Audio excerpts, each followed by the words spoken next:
Bismillahirrahmanirrahim. Assalamualaikum warahmatullahi wabarakatuh. Oke, untuk video kali ini, yang video kedua mengenai di data architecture series, saya akan membahas mengenai data warehouse modeling. Ini saya akan bahas mengenai data warehouse modeling, star schema, dan snowflake schema. Oke, jadi kita bahas dulu tentang overview dari data warehouse. Jadi sebelumnya, di video sebelumnya saya sudah bahas mengenai overview tentang data warehouse.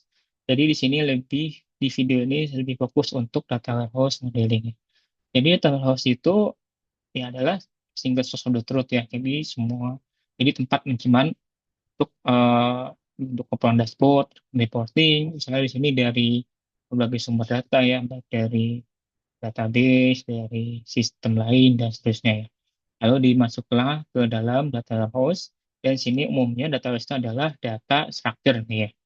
Oke, jadi nanti akan digunakan untuk keperluan reporting dan dashboard nih. Oke, ini ini saya bahas lagi yang tentang perbedaan antara data warehouse dan database.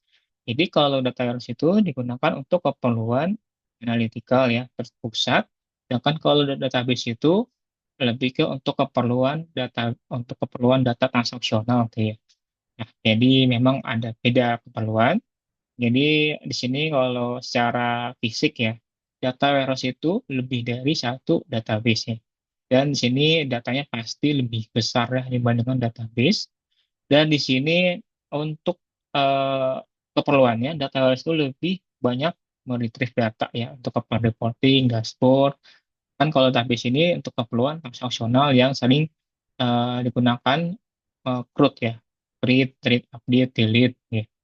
Oke, dan di sini eh, untuk skemanya ini commonnya ya tadi bisa menggunakan star schema atau snowflake schema atau menggunakan data vault gitu ya. Nah, sedangkan kalau database ini ya biasanya itu menggunakan tiga 3NF untuk skemanya ya di database ya. Oke, jadi untuk data warehouse, bagaimana kita membangun data warehouse, ada tiga skema di sini ya. Ada tiga metodologi, yaitu ada metode Kimball. Metode Kimball ini ada dua skema, Star dan Snowflake skema.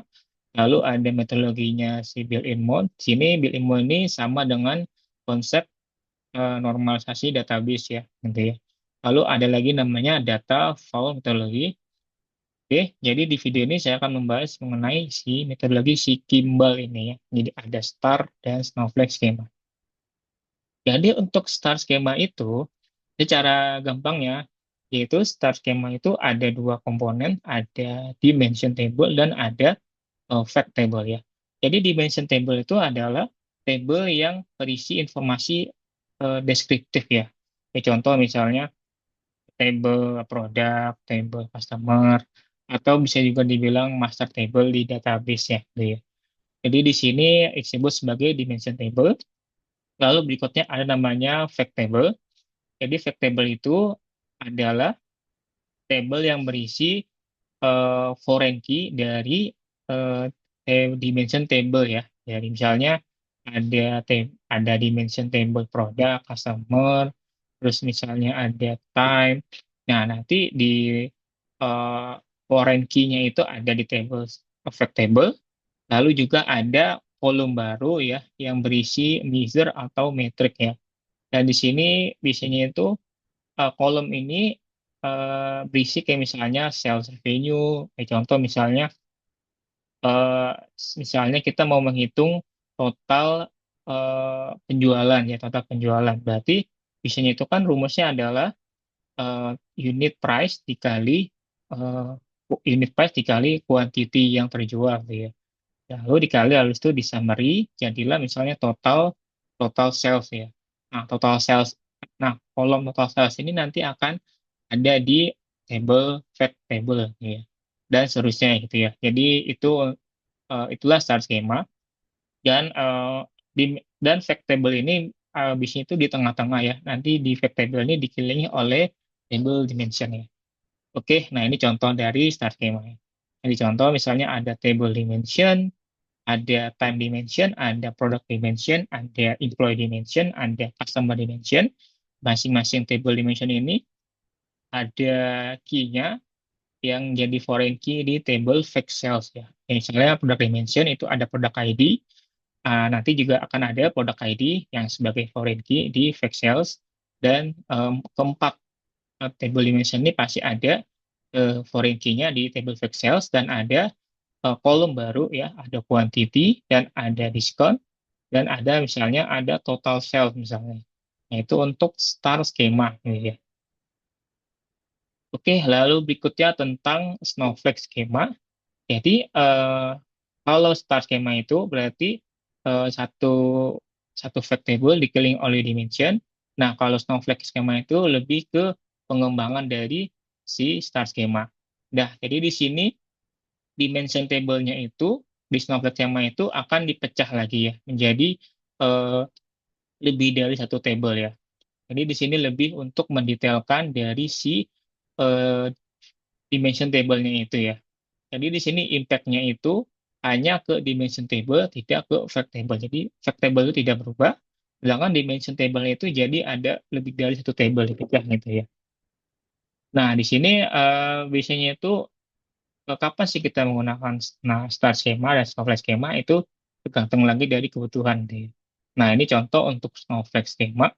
Yang misalnya di sini ada dimension table, nanti dipecah lagi jadi ada dua subdimension table, terus ada table dimension table yang lain juga akan dipecah lagi gitu ya. Nah, jadi di sini di dimension table ini dipecah lagi jadi multiple table, dinormalisasi, dan fact table ini tetap ya jadi di tengah-tengah lokasinya gitu ya. Nah, jadi nah ini contohnya ya. Contoh misalnya ada fact sales, lalu ada dimension, ada table customer dimension. Jadi di sini ada sub-nya lagi, sub dimension customer. Jadi ada table city dimension. Ini untuk lebih memperjelas dari si customer dimension ya. Jadi misalnya di sini ada customer dimension, customer ID, customer name, address, city ID.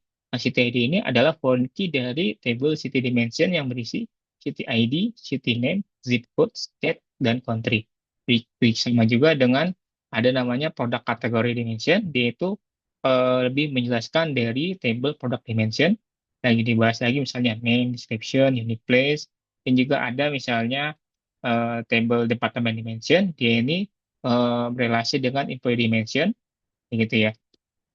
Nah, di sini jika kita menggunakan Snowflake schema ya nanti siap-siap akan banyak join ya. Jadi kan kalau tujuannya kita menggunakan star schema itu memang di-normalize untuk mengurangi banyak join gitu ya. Nah, kalau pakai Snowflake schema ini nanti jadi banyak join gitu ya. Nanti akan pengaruh ke query-nya, query ke data warehouse-nya jadi lebih lambat ya karena memang banyak join gitu ya. Jadi memang tergantung lagi dari kebutuhan apakah menggunakan star schema atau Snowflake, tergantung lagi dari kebutuhannya. Jadi harus kita sebagai tim data ya, entah data engineer, data analis, atau data warehouse engineer, kita harus mengkolek information dari end user saat membangun data warehouse itu, yaitu butuhnya apa aja sih agar bisa menjawab problem, bisa men-solve problem dari si end user ya. Ya, seperti itu.